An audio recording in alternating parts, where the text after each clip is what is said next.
భారతదేశంలో బుల్లెట్ రైలు పరుగులకు రంగం సిద్ధమైంది. ఇప్పటికే 96% పనులు పూర్తయ్యాయని కేంద్ర రైల్వే శాఖ మంత్రి నిన్న స్వయంగా ప్రకటించారు. మహారాష్ట్రలోని ముంబై నుంచి గుజరాత్లోని అహ్మదాబాద్ వరకు 360 కిలోమీటర్ల బుల్లెట్ రైలు ప్రాజెక్టు 1,00,000 కోట్ల విలువైన ఈ ప్రాజెక్ట్ని జపాన్ స్వయంగా నిర్మిస్తూ ఉంది.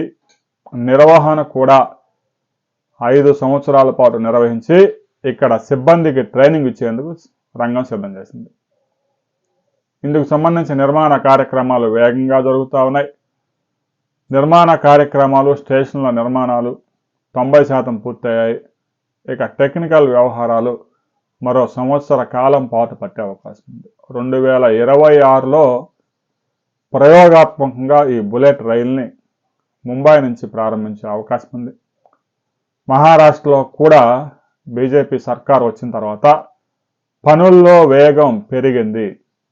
ఇక అడ్డంకులన్నీ తొలగిపోయాయి.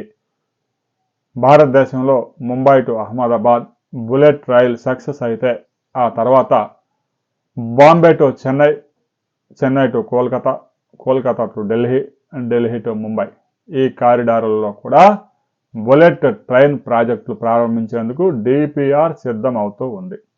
రాబోయే రోజుల్లో కేంద్ర ప్రభుత్వం ఏ రూట్లలో బుల్లెట్ రైలుకు సంబంధించిన ప్రాజెక్టులు చేపట్టబోతా ఉందనే వివరాలతో మరో వీడియోలో తెలుసుకుందాం. వీడియో నచ్చితే లైక్ చేయండి, షేర్ చేయండి, కామెంట్ చేయండి.